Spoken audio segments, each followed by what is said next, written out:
Alô, você que está ouvindo mais um Nerd Debate. E aproveitando que os filmes do Ghibli estão na Netflix, estamos fazendo episódios especiais sobre cada filme em ordem de lançamento. Esse já é o 11º podcast. Caso queira ouvir os anteriores, procure em nosso site ou no nosso feed no Spotify, Deezer, Apple Podcast ou qualquer outro aplicativo de podcast em seu celular. Nessa semana, vamos debater sobre Princesa Mononoke, lançado em 1997. Eu sou Luiz Felipe, o apresentador desse programa, e estamos aqui com Denison Ghiseline, que ficou animado na pauta. Olá, gente. Vamos falar aí do filme que fez, vamos dizer assim, a migração dos pensamentos do estúdio para um estúdio realmente maduro em contar histórias. Tá? Vamos ver aqui também conhecer o filme que se tornou a obra mais influente do estúdio Ghibli. Fala Nicole, do Tyson Senseiya. E aí, pessoal, boa noite. É um dos medalhões do Estúdio Ghibli, com certeza, né? Top 10 esse aí. Já anúncio Neto. Pessoal, e assim, não é simplesmente uma animação do Ghibli, é uma animação do Ghibli com a assinatura do Miyazaki, né? Então, elogiar meio que é lugar comum. Para você ter uma ideia, uma das coisas que eu lembro é que quando foi sair o home video, nos Estados Unidos, ele saiu com uma introdução produzida pelo Neil Gaiman, que é apaixonado pelo filme. Para você ver, nos Estados Unidos, o Neil Gaiman é quase uma unanimidade em qualidade de escrita. E o cara, assumidamente, ser tiete do Ghibli, já diz muito. Não podia faltar ele, Sérgio Peixoto. Bom dia, boa tarde, boa noite, para seja lá onde você estiver nos ouvindo, né? E eu assisti isso daí menos de um ano. Eu assisti o Mononoke Hime, acho que foi menos de um ano depois do lançamento. Foi assim, foi um dos que chegou mais rápido na minha mão. E mesmo sem muita legenda, a gente pegou bem a história. Eu tive sorte de assistir com alguns amigos meus que eram Niseis, então rolou uma tradução simultânea, né? Mas a história é linda, é espetacular, e tem várias nuances e camadas, mas a gente chega lá.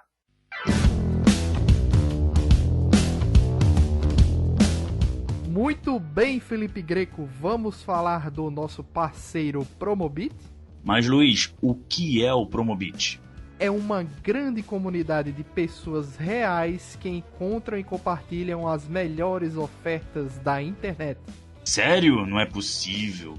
Sim, a comunidade é alimentada por ofertas que são enviadas por pessoas normais, usuárias do site. Atualmente possui mais de 1 milhão de pessoas cadastradas na plataforma. E como eu tenho certeza se a oferta não é uma pegadinha, hein? O Promobit confere se aquele preço realmente é uma oferta. Lá é certeza de preço baixo e grande quantidade de ofertas diárias. Todas as postagens são moderadas, uma a uma pela equipe do site. Atualmente, o Promobit recebe mais de 500 ofertas por dia das mais variadas categorias. E também, Felipe, todas as lojas são verificadas para proporcionar a melhor experiência de compra e segurança. Apenas ofertas de lojas reais e seguras são aprovadas e aparecem no site. E tem mais! Tem como ficar melhor? Uma das principais funções do Promobit é a lista de desejos. Basta a pessoa adicionar na sua lista algum produto que tenha interesse e o Promobit avisa sempre que aparecer alguma promoção. Ainda é possível definir um valor X para aquele produto e só ser avisado quando o valor chegar no que você espera. Acesse promobit.com.br ou baixe o aplicativo em seu celular para acompanhar as ofertas. Tá decidido então, vou agora mesmo fazer minha conta e colocar um Xbox Series X na minha lista de desejos e, é claro, né, comprar uns joguinhos também, porque eu não sou bobo. Valeu, Promobit, pela confiança em nosso trabalho.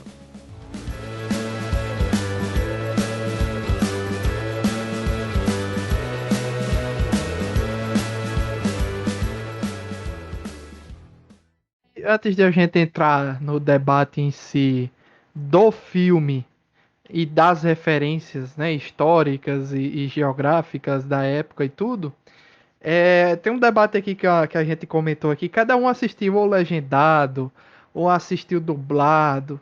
E assim, eu assisti o filme dublado.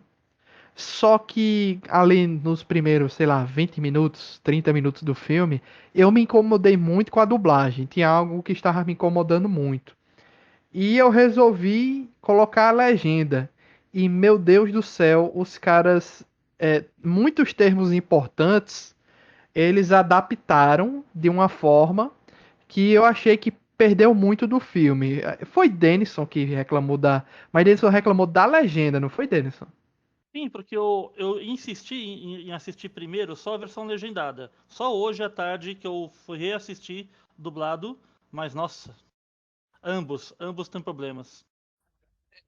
A dublagem é bem antiga, tanto é que eu procurei informações aqui, ela ainda é da época da Herbert Richards, pra você ver. Tanto é que o narrador do começo do filme é o Márcio Seixas, então no auge lá da Herbert Richards, e tem dubladores ali, tem Orlando Drummond, Silvia Goiabeira, Ricardo Juarez, que faz um dos lobos. O Alan comentou aí em off que a dubladora da Lady Bosch e a dubladora da Moro, né, da Loba lá, já faleceram, então já faz muito tempo que foi feita essa dublagem, né? É. Eu só não obtive a informação aqui quem foi que fez a direção de dublagem. Não consegui essa informação. Mas alguns termos muito legais e muito importantes, como por exemplo, eu não sei como é que eles chamam, eu não decorei, né? Como é que eles chamam lá o espírito da floresta, porque pra mim, na dublagem, é espírito da floresta. Mas eu sei que ele tem um nome, Sim. ele tem um termo. Shishigami. Shichigan. Shishigami. Pronto, Que, aliás, a dublagem chamou de espírito da floresta apenas. tá aí, Aí né? tem o porco lá, o javali no início que estava possuído, e qualquer um que ficasse possuído depois era chamado de demônio. Tem um termo japonês para aquele tipo de demônio também. Tá. Exatamente, Aí, porque é um tipo, né? eu vou fazer agora o papel do advogado do diabo. Tanto a dublagem quanto a legendagem, conhecendo o Ghibli como ele é, talvez não tenham sido aprovados pelo próprio Ghibli. O que foi que lhe incomodou, Denison? Porque assim, pela a comparação, já não está falando assim. Existe a possibilidade de tanto a dublagem quanto a legenda estarem tão discrepantes do original como você acha, Denison? Plenamente, plenamente. Tanto é uma coisa que a gente levantou aqui para discutir. Na época, quando foi lançado nos Estados Unidos, ainda não chegou para a gente como foi feito nos Estados Unidos a apresentação. Mas no mercado de home video, existe uma discussão que foi feita durante um ano sobre esses problemas. Tanto que houve um boicote da versão home video em DVD e pediram que ela fosse refeita pelo menos com uma versão das legendas baseadas no texto japonês original. Então, pode ser que essa versão que a gente recebeu aqui foi essa versão home video americana que a gente adaptou do que tinha. Que é também uma possibilidade. Lembrando, só para quem talvez não possa ficar em dúvida quanto a isso, por exemplo, a dublagem de Cavaleiro Zodíaco, a primeira versão da dublagem foi baseada na dublagem mexicana, no material mexicano e não no original japonês. É outro problema. Né? Então, assim, isso é até. E aí, de novo, será que mesmo a americana, que os fãs reclamaram muito, não veio com o sinal verde do Ghibli para o produto final? Ou vocês acham que o Ghibli simplesmente, com o sofrendo o que já tinha sofrido antes, ia deixar correr solto na mão do americano, Mas, sem assim, eles darem uma olhada? Vamos, antes de mais nada, eu queria que vocês. Eu só tenho lembrança da dublagem, na verdade. Eu não lembro da versão legendada. Eu quero que expliquem as principais diferenças. O que mais incomodou, assim? O que realmente pegou aí? O que mais me incomodou na dublagem, certo? Denison vai Qual falar foi o da problema? legenda. Porque a legenda, pra mim, foi o que salvou o filme, porque na dublagem o contexto estava um pouco estranho até a metade do filme. Então, assim, termos que estavam sendo utilizados eu estava achando esquisito. As pessoas, por exemplo, o dublador daquele que é tipo um monge lá, aquele cara mais velho que tá liderando tudo nas escondidas. Eu esqueci o Isso. nome dele. Tem uma verruga na testa. Aquele velho que é o líder das coisas e que tá manipulando as coisas nas sombras ali, né? Ele tem um dublador que é um dublador bacana, mas que ele tava falando esquisito. Eu não tava entendendo algumas coisas que ele falava. Parecia que ele tava falando baixo demais. Parecia problema de estúdio. Então tinha nomes que eu não estava entendendo o que é que estava sendo falado, contextos de alguma coisa que eu não estava entendendo o que é que estava se passando. Quando eu adicionei a legenda e eu comecei a comparar as duas, aí eu comecei a entender. Eu não sei se a dublagem, a direção de dublagem optou por simplificar os diálogos para que ou cabesse ali na frase, ou o público que eles talvez interpretassem ser infantil, eu não sei. Não faço ideia do que aconteceu, mas uma coisa é fato. Uma coisa é fato, não, uma coisa é bem possível. Eles pegaram a versão americana, porque eu tô vendo aqui que ele só foi lançado na época em DVD, né? Alan tem o acesso ao Blu-ray aí mais recentemente, mas na época É essa do dublagem Brasil foi aqui. do DVD. Hum. Então, assim, eu achei muito estranho. O início eu fiquei totalmente perdido no que estava acontecendo por causa disso, dos termos, da citação de pessoas, não sei o que. Aquele primeiro diálogo que tem da Loba Moro, né? Da, da Mononoke. Por exemplo, eles não chamam ela de Mononoke. Chamam ela de Princesa Lobo, por exemplo. Uhum. Tá? Então aí já tira o sentido do nome do filme. Devia ter mantido pelo menos o nome Mononoke, Princesa Mononoke. Sem precisar colocar como Princesa Lobo, já que o nome do filme não veio pra cá como Princesa Lobo, né? Então chamava ela de Princesa Lobo, tal, não sei o que. Aí aquele diálogo todinho inicial ali, quando o boa, Denison botou a lista aqui. Quando o Ashitaka encontra a Mononoke, né, que é a Sam, com a Moro, que eles começam a dialogar ali sobre, você tá do lado deles, você tá do lado disso aqui. Se você comparar a dublagem com a legenda, não faz sentido nenhum que tá acontecendo. Você fica se só vê a dublagem, você fica perdido, porque você tá com a cabeça em uma coisa, eles estão usando termos diferentes e você fica sem entender. Quando todos os como a gente chama, quando todos os players, né, estão na mesa, todos os lados estão estabelecidos, aí eu comecei a entender direito. Não, apresentou todo mundo, apresentou o espírito, mesmo usando um nome diferente, que é espírito da floresta na dublagem, não usa o termo original. Mesmo usando todos os termos alterados, aí eu comecei a entender, mas levou mais de meia hora para eu começar a me acostumar a tudo direitinho e tal. Eles simplificaram muito na dublagem. Se Denison achou a legenda que incomodou ele, meu amigo, vocês não sabem o que estão perdendo. Vamos lá, Denison, diga lá. Como é que foi qual foi a polêmica dos Estados Unidos? O que tem diferente? A Deixa mais polêmica é aquele claro. estilo americano de fazer as coisas do jeito deles, de colocar frases onde não existem, de trocar termos pro público que eles acham que não tem cabeça para entender ser trocado. É o que acontece às vezes com a nossa dublagem. Só que ali, quando o próprio Hayao Miyazaki foi para fazer a apresentação do filme e tudo mais, os fãs ficaram loucos, falaram, gente, a versão original que a gente está vendo aqui é diferente um pouco do que a gente está assistindo. Por que está acontecendo isso? Ainda mais vão lançar desse jeito por home video? Não, a gente não quer. Poxa, pelo menos querem deixar o trabalho do jeito que está, deixa. Mas põe pelo menos nas legendas uma versão baseada no texto original japonês. Foi simplesmente isso. Houve assim praticamente um pequeno boicote disso e foi comentado nas revistas de animação japonesa dos Estados Unidos durante isso. Chegou-se para cá pra gente quase em tempo real na época, porque muita gente assinava essas revistas aqui. Uhum. E aí tem o caso, só complementando o que o Denis está falando, né? Teve essa rage mesmo lá nos Estados Unidos, porque os fãs levantaram-se em protesto e aí foram-se tomadas medidas lá. Aqui, não. A gente recebeu a primeira versão da tradução para dublagem, né, Denison? Né? Isso. Né? E eu chuto, entendam que sou eu chutando, não tenho como provar, que a legenda, quando chegou, ela está mais fiel aos diálogos do filme. Um pouco mais. Um pouco mais, não totalmente, um pouco mais. Porque provavelmente essa deve ser a versão pós-Rage, entendeu? Tá? Mas Essa da Netflix já deve ser uma versão moderna da legenda, não deve ser a mesma da antiga. Sim, mas mesmo assim, há pequenos deslizes na legenda. Eu vou ser sincero, eu nunca ouço.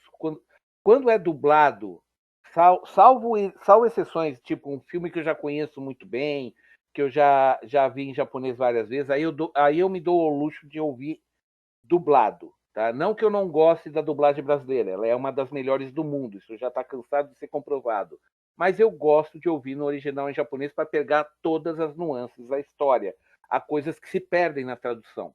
Então, falando do que eu sei, a tradução da legenda, eu não ouvi dublada, a tradução da legenda, está de 0 a 100, ela está em 92 a 95% fiel ao original. Pouquíssimas alterações, nada muito assim expressivo que salte aos olhos, que me incomode, tanto que eles se deram ao trabalho de manter os nomes corretos, tipo Guardião da Floresta não tem na dublagem, é Shishigami, que é o nome original dele. O amaldiçoado também tá ali, Tatarigami, o deus amaldiçoado. O Tatarigami. Como é que era o nome em japonês? Desculpa, Denison, me relembra. Tatarigami, o deus amaldiçoado. Então, é o deus amaldiçoado. Ficou claro que eles não chamam as pessoas que estão com a maldição de demônio, eles falam que é Noroi. Noroi é maldição em japonês, tá? Então, quando o Guardião da Floresta. Eu tenho que chamar pelo nome que eu aprendi, né? Tudo bem. Quando o Guardião da Floresta tá. Quando ele tá grande, ele chama do errante. Como é que é? Errante noturno, errante notífago, porque ele anda à noite e tal. Uhum. Não tá errado, não tá errado. Andarilho noturno. Posso comentar uma coisa sobre essa dublagem, por favor? Pode. A dublagem em si, a adaptação dos nomes não está ruim. O que me incomoda é a interpretação dos personagens chaves. Tá? O Ashitaka e a San, eles estão falando de um jeito que o ímpeto da voz deles, o estilo do que eles falam ali, dá outra impressão. O Ashitaka, ele fala com uma voz assim de guerreiro, quase que dando ordens quando fala, sabe, que ele tá com aquele ódio crescendo dentro dele por causa da ferida, por causa da maldição. A San é um outro tipo de ódio, aquele ódio de sendo acuada num canto, de sendo perseguida. É um outro jeito de falar. Você vê no anime, na versão dublada, caramba, o cara que dublou o Ashitaka tá relax. Cara, como se a marca tanto. não tivesse afetando tanto ele. Perdeu tanta interpretação de personagem. Aí a gente, coitado, que talvez nunca assista a versão original, às vezes tem um filme depreciado na cabeça porque se perdeu a interpretação original. Porque vamos deixar, como o Denison apontou bem, o Ashitaka, ele era um príncipe no povo dele. Ele falava como um príncipe, ele falava como um líder, tá? E aquela fala nobre, altiva, não arrogante. Exato. Aquela pessoa que nasceu para liderar, entendeu? Tá? E ele não perde em nenhum momento essa pose. Tá? Pose no sentido positivo da coisa, não é pose no sentido arrogante. Postura, ele não perde a postura. Isso, obrigado, Denis. Não, isso se mantém na dublagem. O que não tem na dublagem é ele sofrendo pela marca. Segundo o Denis, nenhum.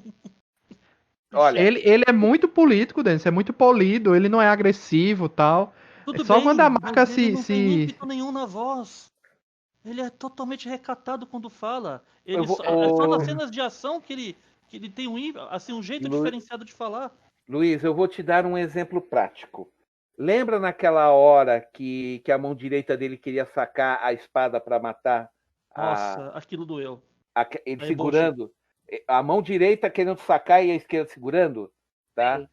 O modo como ele fala ali, você entende perfeitamente que ele estava se esforçando para não deixar o braço fazer o que queria, tá? Agora, Denison, isso foi transmitido na dublagem em português? Não, totalmente perdido. O cara fala como se estivesse lendo um texto. Entendeu agora, Luiz? Entendeu não, agora? Sim. Realmente, essa cena é bem... Não só essa, várias outras cenas. Porque, por exemplo, quando as cenas que ele está de longe, você ouve ele gritando.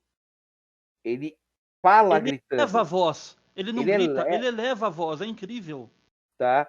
Quando ele está falando perto de uma pessoa, ele está falando normal. Agora, por exemplo, aquela vez que ele encontra a Sam pela primeira vez lá, tirando com a boca cheia de sangue, que ele levanta e se apresenta, ele fala alto. Por quê? Porque ele está do outro lado de um rio ruidoso.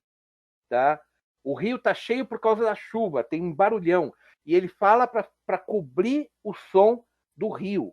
Tá? Ou quando tem aqueles samurais, aquela aldeia que está sendo atacada no começo, que ele só cruzou, só passou ali, lembra? Ele ficou falando, deixa eu passar. Ele grita, deixa eu passar. Sabe? E ele grita com um misto de autoridade, de pedido e de implorando. O tom da voz dele, você identifica essas 3 emoções. A interpretação japonesa, cara, passa todas as emoções que a gente precisa. É incrível como foi escolhido o diretor e os personagens, os atores de voz para fazer isso. O diretor de Quem dublagem... é o dublador dele? O dublador dele faz o Bart Simpson. Eu procurei aqui, ó. O dublador Peterson Adriano. japonês, você diz, né? O japonês. Não, brasileiro. Não, brasileiro. O brasileiro, tudo bem. Ele Mas aí fez não pode aquele personagem de chupeta em Yu Yu Hakusho. Ele fez o Speed O Koema. Racer. Coema. Ele já é Ele- veterano, ele fez o Bart Simpson desde criança, ele já é. O cara é antigo. Mas, Fez não, um- Então não é, Macaulay não é uma Culkin. questão de falta de talento aí. A direção acabou com aquilo, cara. Desculpa, fica parecendo que não houve direção. Fizeram a toque de caixa dublagem de Mononoke quando chegou no Brasil. Dubla de qualquer jeito. Tá bom, gravou de primeira, vambora, próximo. Entendeu? Então acho que chegamos mais ou menos no consenso que foi um problema de direção. Direção de dublagem que o cara. O texto original não ajudou. Tá, O texto agora... que chegou pra gente também deixou isso prejudicado. Mas existe um outro fator aí que também a gente não. É porque isso eu falo, é um problema que tem com toda a dublagem. O diretor de dublagem aqui no Brasil, ele deveria pelo menos tentar ver em japonês. Sim. Para conseguir fazer uma coisa semelhante no português. Não, ele Você só vê, aí ele é só onde pega você vê a diferença, Peixoto, daquilo que o Carlinhos Silveira falou na live dele, né? O trabalho que ele faz como diretor de dublagem, nem todo mundo faz. Exato. O que acontece simplesmente ali veio um desenho japonês com um texto em inglês para ser dublado em portuguêez. Então imagina se eles dublaram em cima da dublagem americana. É uma questão, também. Ele pode ter só ouvido a dublagem americana, faz como um americano está fazendo. Se é aquela dublagem que os fãs reclamaram, explicou-se tudo, tá? Mas, gente, a gente tá indo muito, muito só na dublagem, tem muita coisa para falar. Não, era só uma coisa preliminar mesmo, acho que agora a gente pode entrar no mérito do filme em si, né? Exato, né? Exatamente. Antes da gente ir para mais coisas profundas, né? Denison fez a pauta aqui bem caprichada, ele estava bem empolgado com o filme. O filme teve um orçamento aproximado de 2,35 bilhões de ienes, em torno de 23 milhões e meio de dólares, praticamente feito à mão, mas com avanços em técnicas de computação gráfica. Ele botou aqui que ajudou na produção do filme os estúdios Telecom Animation Film Company e O Production. A Toei Animation e a DR Movie ajudaram no processo de pintura. Esse filme realmente eu achei sensacional, assim, animação visualmente e tal. E ele já começa com a porrada em você, né? Que é aquele javali desenfreado com aquele rastro de corrupção, né? Aquele rastro de maldade, alguma coisa assim, que mata por onde passa tal. E já começa ali bem violento, né? E elimina o bicho e o bicho joga a maldição no cara, né? O bicho fala ali, joga a maldição nele. O filme, logo do começo até o fim, ele te prende no roteiro, te prende pela qualidade das imagens. Eu não me lembro, tirando o Mononoke Hime, que já estava entrando naquela época digital, qual eram os desenhos que tinham, assim, computação gráfica no meio. A gente tinha algumas coisas do Gonzo vindo ali, certo? Nem lembra, Peixoto, os primeiros do Gonzo ali? Sim. Aqueles Tava primeiros que vieram na TV a cabo, era... tipo o Piloto para Deusa, que veio aqui e tudo mais. Só que, gente, eram coisas assim que a gente via pela primeira vez, mas não que é um tapa na cara. Porque entenda, gente, toda a movimentação do Shishigami como em Andarilho Noturno, quando ele está gigante, né? E todos aqueles movimentos como fala, dos tentáculos de quando estão amaldiçoados, aquilo tudo foi feito no computador, tá? Aquilo tudo ali foi no computador. Mas não é algo que se destaca, porque a gente está muito acostumado nos filmes mais modernos de que ter um traço básico. Em alguns momentos algo se destaca muito no CGI, muito agressivo. A gente teve recentemente aí o Dragon Ball Z, Batalha dos Deuses e o Renascimento de Frieza. Eles faziam questão de até no filme do Broly, parece que é algo que vem mesmo do Japão assim. Sempre tem uma cena ou outra que eles fazem uma animação e um CGI que se destaca totalmente do traço do resto do filme. Você fica às vezes, tá, beleza, é um filme de ação e tal. Mas eu não notei, Peixoto, esse destacamento aí. Ficou muito. Casou muito bem, né? Não, foi feito um casamento perfeito. E eu tenho certeza que isso daí só passou por causa do apoio do Miyazaki, tá? Eu tô dando uma olhada aqui porque eu tenho um panfleto que ele é datado de 1997, tá? É um... Eu não sei o que é uma coisa do Estúdio Ghibli. Agora eu não sei, porque isso aqui eu peguei na época ainda que tinha a saudosa Animangá, né? Que nós tínhamos a Animangá aqui em São Paulo e tinha isso na prateleira e eu comprei sem pestanejar 2 vezes, tá? Mas fica parecendo que é alguma coisa que eles soltaram ou para ser cinema ou foi encadernado de alguma publicação, mas ele tem várias informações aqui e tem 3 páginas só falando do digital. Tá? E ele mostra cenas passo a passo da montagem digital. Eles faziam todos aqueles tentáculos que você vê no começo do filme lá com aquele javali amaldiçoado, tudo aquilo é CG. Toda aquela movimentação é CG. 100% CG. Tá? Muito provavelmente essa técnica que eles usaram de computação gráfica é muito parecido com algumas que foram usadas na indústria de videogame. Não o cel shading, eu não estou falando do cel shading, mas para suavizar o efeito e ganhar na movimentação, o pessoal faz a movimentação em 3D e sobrepõe com desenhos feitos à mão. Por exemplo, 2 dos 4 últimos King of Fighters, eles usaram dessa técnica. O jogo é 3D, mas o que acontece? A galera anima frame a frame à mão e coloca por cima da computação. Então, quer dizer, a movimentação é muito rica, porque é feita em computação gráfica, mas visualmente você não vê. Você vê uma animação 2D se mexendo ali. Exato, é isso mesmo. Ó, eu vou dar um exemplo de uma outra cena além dessas daí que apareceu. Lembra quando ele está montado que ele dispara a flecha lá que arranca as mãos de um cara e depois decapita o outro, certo? Não apareceu a maldição no braço dele enquanto ele estendia o arco? Tá. O que é 2D naquela cena? Toda a movimentação dele, do braço, só que todos os tentáculos ali que estão enrolados em torno do braço dele da maldição, aquilo é CG. É uma mescla de... O que aconteceu foi, o Ghibli, mesmo assim o Miyazaki não confiou cegamente. Não existe uma cena em Mononoke Hime que seja 100% CG. É sempre uma mescla de 2D com 3D. Tá? Isso é o que está explicado aqui no panfleto que eu tenho na minha mão. Eles mostram as cenas como isso foi feito mesmo. Tá? A única coisa que você pode dizer que é uma animação que foi 3D total é todo o movimento do Andarilho Noturno. Aquela primeira que ele aparece lá quando ele está voltando para a clareira e aquela outra quando ele fica enfurecido. Aquilo ali é CG puro. Os demais é uma mescla, é sempre mescla dos dois. E você pode ver que o que ajuda é que ele não é um corpo sólido, ele é translúcido.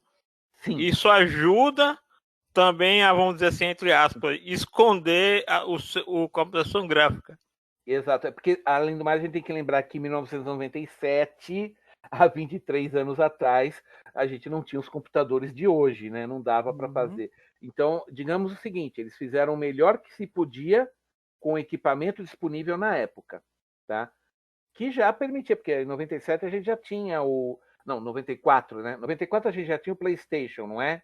Uhum. O PlayStation A 1. história, né, era daquela época também, né? Exato. Então, Então, a gente Jurassic Park também já era dessa época. então a gente já tinha um pouco da tecnologia, né? Então deu para levar de boa. Mas visualmente, e fora isso, visualmente todos os cenários que você vê das aldeias, da vestimenta do povo, tá tudo coerente com a época. Da onde veio essa história? Se é uma história. Janus até perguntou antes da gente começar a gravar, né? Se era uma história original ou uma história baseada em alguma coisa. Da onde é que veio?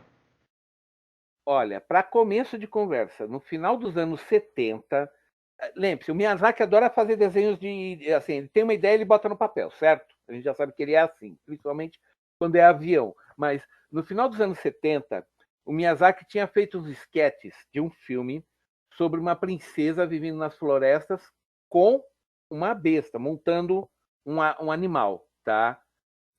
Aí o que aconteceu?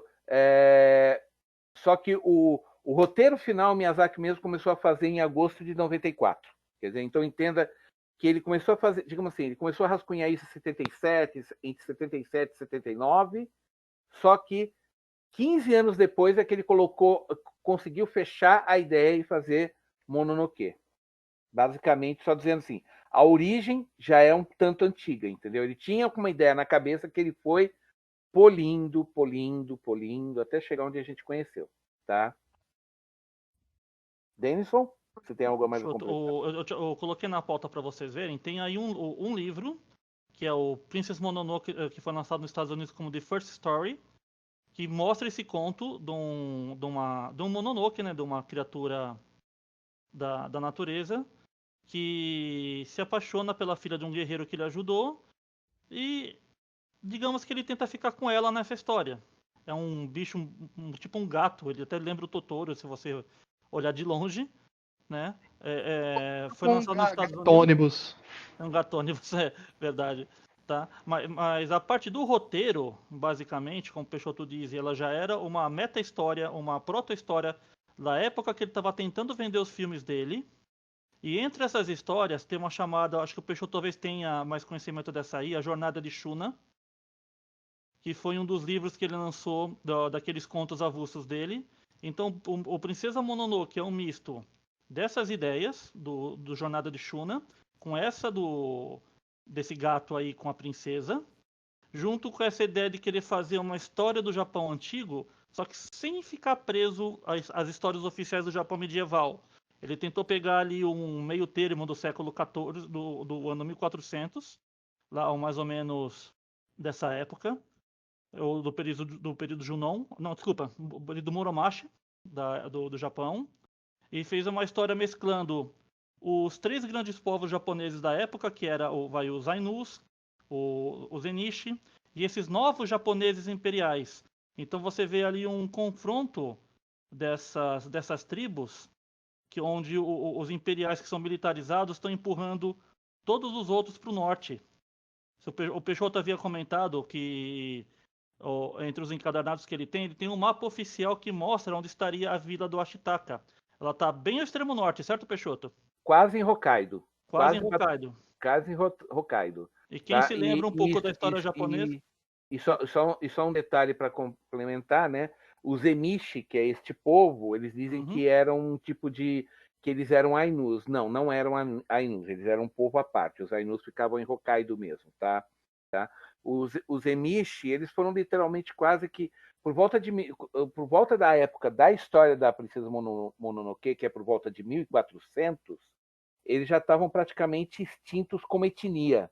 Eles tinham sido ou escravizados ou simplesmente exterminados. Eles ficaram durante quase 40 anos em guerra contra os japoneses. Tá? Eles foram. Eu me lembrei, eu assisti o filme, Peixoto. Foi o seguinte, me lembrou de uma outra série, que nessa série tem os Ainus, que foi o Golden Kamuy, porque em Golden Kamuy se fala do massacre dos lobos. E em Princesa Mononoke, quando os javalis estão conversando com os lobos, ele fala que a tribo dos lobos caiu muito. Então bate, e assim, o fato de só aparecerem 3 lobos não é simplesmente obra do acaso, né? Mas os lobos mesmos, eles foram considerados extintos no Japão por volta de 1850, 1860, mais ou menos. Eu cheguei até a soltar uma risada quando ela disse assim: ah, a tribo dos lobos está com você. Aí tem ela e mais outro lobo assim do lado. Eu disse, ué, eu pensei que ia vir mais, mas aí eu me lembrei dessa referência desse outro anime que tinha comentado essa questão deles estarem extintos ou não, tal. Então realmente E você já adaptou vê que os bem. lobos ali tem uma pegada meio Game of Thrones, né? Que já é uma raça de lobos grandes, Gigante, né? né? Acima da média, né? Uhum. São realmente como se fosse uma raça de lobos mística. Não, é porque os lobos japoneses eles não eram tão grandes quanto aqueles do filme, tá? Mas havia uma cepa deles que era mesmo de pele clara. Isso já é comprovado. Mas Foram eles extintos mesmo. foram extintos, foram caçados até Os hoje. lobos japoneses não existem mais. Não existem E mais. Eu lembro os lembro daquela outra animação que tem, aquela Wolfen's Rain também, que conta a história dos Sim. lobos e tal. Bem... Maravilhosa, aliás. E assim, eu prestei atenção que assim, foi as duas coisas, tanto a Golden Kamuy como a Game of Thrones, né, pelo tamanho dos lobos, né? E essa característica que a matriarca, vamos dizer, a líder da tribo dos lobos, ela tem 2 caudas e apesar de, para as pessoas, quando ela é abatida, que ela cai da montanha no rio, que a líder da refinaria diz, não, mas ela é imortal, ela não vai morrer. Na verdade, é a interpretação mística que as pessoas têm daquela raça de lobos. Porque ela diz que ela ainda carrega no corpo dela a bala que está alojada no peito, né? Que é por isso que... E que os lobos eles têm ainda mais racionalidade do que os javalis, porque os javalis eles já estão perdendo esse vínculo com a natureza, estão se tornando mais bestiais. Tanto é que a loba fala, quando chega lá o javali mais velho, ela fala, finalmente um javali sensato, né? Porque os outros eles já são mais pavio curto, vamos dizer assim. Apesar do velho, ele já está bem quase senil, né? Mas dá para perceber também que eles estão perdendo o vínculo com esse misticismo, né? Apesar de alguns deles ainda falarem, você vê que existe uma diferença vamos dizer, de linguajar entre os javalis mais jovens e o javali mais idoso, né? Os macacos já estavam querendo se entregar para essa bestialidade, né? Querendo comer humanos para pegar força e tal. Então, eles estavam querendo se entregar também para poder vencer a guerra. Eu percebi aí que, fazendo um paralelo com outra produção do Ghibli, que também tem a assinatura do Miyazaki, que é a Náusica, você vê uma evolução do tema, que ainda, apesar de ainda ter o tema envolvendo a ecologia e a relação do ser humano com a natureza, você vê que ele já tem assim ele não é uma obra maniqueísta, né?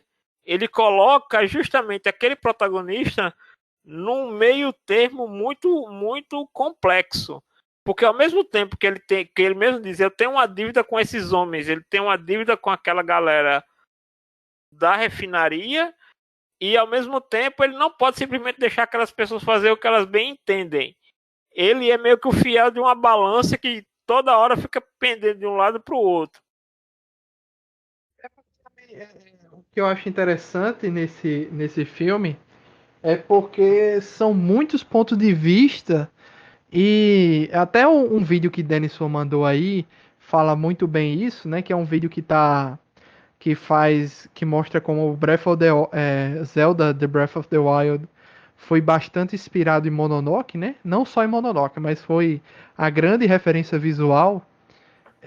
Que todo mundo ali, bicho, tem seus pontos de vista, estão defendendo alguma coisa justa, mas às vezes os meios que eles estão levando a isso são meio perigosos, né? A Lady, por exemplo, a Lady Eboshi, eu acho muito massa o que ela fez em tirar as mulheres da prostituição para trabalhar em alguma coisa ali que elas se sintam Cuidar dos mais leprosos úteis. também, né? Os leprosos, tal, fazendo uma comunidade bacana, só que em contrapartida ela fez uma pirâmide de aço, né? Que eu só fui notar aquela pirâmide no final, eu não tinha notado durante o filme. É uma pirâmide de aço lá na cidade que desfloresta tudo, destrói tudo para buscar, como ela diz, né? Quando destruir toda a floresta, essa região aqui vai ser a mais rica de todas. Mas a que preço, né? O pessoal vai se dar bem, mas a que preço que eles teriam que pagar para chegar nesse ponto? E É aquela mesma temática que a gente vê no filme do Pompoko, né? Também, aquela escolha de natureza versus progresso. é. E como Só a que os vida das pessoas samurais, muda, né? como eu não peguei o contexto histórico, que é agora que um dos meninos vai entrar, eu não entendi, porque não mostra ninguém do lado da liderança dos samurais. Então eu não sei a quem eles representam, né? E tem o contexto histórico daquele cara que veio representando, diz ele, né? Que veio representando o imperador. Então eu também não sei quais eram A as região intenções ali, pelo ali. que eu entendi, se eu tiver errado, Peixoto e Denison, por favor, me corrijam. O que eu entendi é que aquela região ele tem um lorde, que é que manda o emissário lá para falar com a líder da refinaria, ela deixa as outras mulheres falando com ele lá no portão, nem abre o portão para ele. Tem um lorde, como se fosse um feudo, que supostamente eles deveriam prestar obediência a esse feudo. E tem aquela intriga maior que ele não fala, assim, na legenda não fala em nenhum momento do Shogun, mas fala do imperador. Ele diz que tem uma Filho do carta, sol, filho de Deus, eu acho, ele tem uma que citação. é como o imperador japonês tinha essa alcunha, né, que era descendente do deus Sol, da deusa do Sol, né? Então, vamos lá para esclarecer isso. O lorde daquelas terras, que deveria é um senhor feudal. Lembra, que nessa época, como o Japão estava, ele tinha um imperador, mas você tinha vários senhores feudais. E não necessariamente esses senhores feudais obedeciam tudo que o imperador mandava. O imperador era praticamente só um poder nominal. Tá?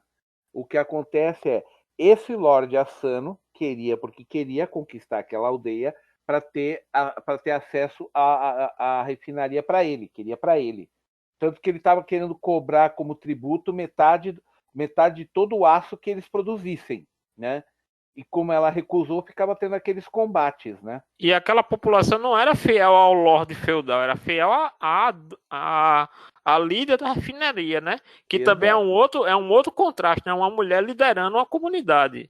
E o que era, aliás, uma outra coisa que deixava qualquer senhor feudal furioso, porque as mulheres não eram para serem guerreiras ou usar armas ou responder mal criado para os homens, né? Tá? O tal do Lorde Asano, ele só é citado no desenho, no filme, ele não aparece, mas todos aqueles samurais são do exército dele. O que ele estava tentando era conquistar a aldeia, a vila, né, para conquistar a refinaria. Ele queria todo o aço da refinaria. Tá? Não sei se você percebeu, Peixoto, Ah, naquela cena depois que tem o ataque dos javalis, que o pessoal usa bombas para enfrentar os javalis, quando o protagonista está tentando salvar o lobo debaixo de uma carcaça, que os caras lá tentam envenená-lo com os dardos, um dos caras diz, mas vocês não vão nos transformar em escravos, né? Quando eles percebem que tem algo a mais, eles ali naquela comunidade é como se eles fossem realmente pessoas livres, né? Livres desse jugo do Senhor. sim, Porque eles desconfiaram quando os caras que até então não tinham armas em punho tiram o negócio de dentro do guarda-chuva para atacar o cara. Aí o pessoal, epa, esses caras aqui estão suspeitos demais, né? Eles só estavam ajudando a gente aqui taticamente com umas bombas e tal, mas até então eles não estavam botando a mão na massa, né? Então, do nada, o cara puxa uma arma escondida ali e tenta matar o cara, e o pessoal fica desconfiado. Pô, tá tentando matar o cara que em algum momento aqui a gente acolheu e ajudou, resgatou duas pessoas da nossa vila, né? Então, o que eles queriam ali era realmente serem independentes desse sistema feudal, porque eles estavam felizes e satisfeitos fazendo o trabalho deles, né? Que era para autossustento até então, né? Assim, interpretação minha. O que eu percebi ali é que aqueles corpos que estão sendo enterrados daquelas pessoas foram pessoas que morreram nas explosões e não pelo ataque dos javalis. Sim, na legenda isso fica claro. Na legenda isso fica claro, porque o povo da aldeia foi jogado na linha de frente, né? Sim. E quando os javalis caíram em cima, misturou o javali com gente, dane-se, explode todo mundo. Pois é. Foi isso que eles fizeram. Eles venceram os javalis na base da bomba mesmo, tá? E só para constar, aquele tipo de bomba existia, aquele tipo de arma de fogo, aquela que era numa vareta, parecia uma mistura de lança com canhão, aquilo com um pavio. Exato, aquilo foi a primeira arma de fogo desenvolvida na China, que o Japão... Aquelas armas existiam? Existiam. Sim. Era uma arma chinesa que os japoneses copiaram. Eles compraram algumas dessas armas dos chineses e no Japão eles copiaram. Por isso que elas têm aqueles design... Você não viu que parecia a boca de um dragão? Sim, na parte de metal tinha um dragão incrustado lá. Exato. Eu até pensei por um momento que aquela líder da refinaria, eu pensei por um momento que ela era chinesa, que estava lá dentro montando essa comunidade, né? Porque ela sabia dominar muito bem as armas. Tanto que ela fala, né? As armas chinesas, que ela estava se referindo a esses canhãozinhos de mão, que aquilo na verdade não é nem um fuzil, aquilo é um canhão de mão, né? Aquelas armas chinesas que eram um canhão de mão. Tipo um mosquete, né? Um trabuco. Exato. Aí ela falou, agora esse aqui que eu tô, esse novo modelo, ali, ó, como era por volta de 1400 e eles já tinham contato com os europeus nesta época, já havia um leve contato, então provavelmente eles devem ter pego ou uma arma europeia e adaptado, ou eles pegaram uma arma chinesa que era cópia da arma europeia e fizeram a versão deles. Pode ter Mas ali era tipo um mosquete, né? Que é aquele negócio que ele que ele leva pro pessoal ver, que ele leva do início, né? Quando tá dentro do corpo do javali, ele leva uma paradinha redonda que eu entendi como se fosse uma bala, né? De chumbo. Que era o ferro fundido, né? Na verdade era uma bala de ferro. Eles não tinham chumbo naquela época, as balas eram de ferro. Todas mesmo. as traduções em português da dublagem, como o chumbo tá errado. Não é chumbo? Não, é ferro. Bem-vindo Tanto é que quando importa. ele apresenta aquela esfera pro monge, é que o monge dá a dica da posição da refinaria. E ele diz, eu sabia que ele ia para lá. Uhum. Caramba, tanto é que eu pensei que era o motivo daquele negócio tipo assim, ser muito prejudicial no corpo dos bichos, era porque era chumbo e por isso era muito radioativo, sei lá. Não, era ferro enferruja, intoxica o organismo. Sem contar que qualquer ferida aberta, se você não cuida, causa gangrena. O que o javali sofreu, na verdade, foi gangrena. Tá? O que a mãe da Sam, a loba maior, estava sofrendo era também um tipo de gangrena. Tá? Eu tô indignado agora com essa mudança. Não precisava mudar de ferro. Que é a cidade do ferro, né? Cidade do metal lá tal e tal. Tatarabá, né? Como eles chamavam, né? Tatarabá. E o outro detalhe é que, justamente, se você fizer o paralelo do javali com aquela bala dentro do estômago, né? A bala perfurou ele e chegou até o estômago. Cortou os ossos, deixou ele dilacerado por dentro. Isso. E você lembra que a loba, a matriarca, ela menciona que ela ainda tá com a bala incrustada nela, né? Então, ela também passa aquele período todinho, que ela vai mesmo, se você perceber, ela vai, à medida que o filme vai passando, depois daquele momento que ela sai do rio, se você perceber sutilmente, o humor dela vai piorando e ela vai se debilitando até aquele momento em que você não sabe, você não vê aonde ela tomou um golpe tão forte ao ponto dela tombar daquele jeito naquele momento do filme. Na verdade é porque ali ela já não está aguentando mais esse ferimento, né? Que provavelmente, será que esse ferimento foi daquele tiro que deram na... Foi daquele tiro mesmo, foi exatamente. Foi o tiro dela. E ela fala que ela tá carregando aquela bala, né? Ela diz, eu ainda tô carregando o ferimento que me foi feito na montanha. Então, assim, isso na legenda tá bem contadinho, tá bem explicado. E o melhor momento dela ali foi quando ela já tava morta, né? Que a Lady tem o braço levado por ela, ela fala, eu não disse que um lobo mesmo morto, a cabeça ainda se mexe. Tem um negócio assim, né? Que ela. Ela falou um Ela fala. negócio, mesmo um lobo sem cabeça, ele ainda se Um mexe, lobo com né? com a garganta cortada ainda morde, é o que ela fala. É. Sim. E Uhum. aconteceu isso, do tanto que era o ódio da loba pela Lady, né? Naquele momento Uhum. ali. O recente. Por causa disso. E esse filme ele toca muito nesse tema do ressentimento, o quanto o ressentimento deixa as pessoas amargas com o tempo, né? Então não só as pessoas, até os animais, por mais benevolentes e mais evoluídos em relação aos humanos, eles também carregam ressentimento e rancor. Mas assim, o que eu tô mais gostando aqui é dessas referências históricas que eu pensei que tudo ali, visualmente e de arma, tudo ali era inventado e não era, bicho. Tô Não, surpreso. Não era. O período, Talvez. Peixoto, você não disse o período de anos ali que se Pera aí, passa. eu vou chegar lá que o Denison colocou um pouquinho. Você se importa de eu ler, Denison? Peixoto. Né? Tá bom, deixa eu só carregar aqui, ó. Vamos lá. Primeiro, falando do povo do Ashitaka, é a tal da tribo Emishi, tá? Também são chamados de Ebisu ou Ezo, tá? Eles moravam na região norte de Honshu, a ilha principal, ou seja, quase lá em Hokkaido, lá em cima, né? Tá? Tem um personagem de samurai que se chama Enishi. Uhum. Enishi é uma coisa, esses são Emishi. M-I, M de mama, Emishi, não tem nada a ver. Tá? Certo. Pra mim era Enishi. Não, Emishi. Os Emishi, eles são mencionados pelos chineses em 400 a.C. como o povo peludo, porque eles tinham muito pelo no corpo, né? Tá? Eles conseguiram viver mais ou menos bem com os japoneses, conforme o Yamato, o Império de Yamato foi expandindo, até por volta do século VII da nossa era. Aí começou a matança, tá? Começaram a lutar e briga por território. Exatamente como a gente já falou aí, foi briga por território. O Yamato estava se expandindo e foi empurrando. Quem não era de pelinha clara japonesa, era bicho, era macaco, era empurrado lá para o norte, tá? Tá bom?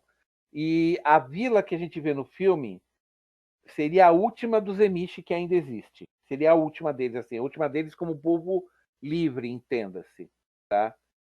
Tá? E o período do anime ele acontece durante o que eles chamam de período Muromachi, que foi de 1336 da nossa era até 1573. Então, para ser justo, por isso que eu estou falando que provavelmente a história se passa em 1400, mais ou menos. Pode ser um pouco mais até. Talvez 1450, levando em conta por causa das armas de fogo que aparecem. Tá? E as cenas, as paisagens, florestas, tudo mais que a gente vê, é a floresta de Yakushima, que tem também lá na ilha principal do Japão. Tá? É considerada assim a floresta mais pura que ainda tem no Japão. Né? São florestas bem preservadas, sem poluição, como era o Japão antigamente. Tá? E a única coisa que te fala também é que o Miyazaki ele não queria fazer uma história só focada na realidade medieval japonesa. Daí a parte de fantasia de sobrenatural que a gente tem. Tá? O que ele queria não era retratar um período histórico como se fosse uma aula. Ele queria retratar o mundo natural lutando contra a ascensão da industrialização, que é isso que a gente vê no filme.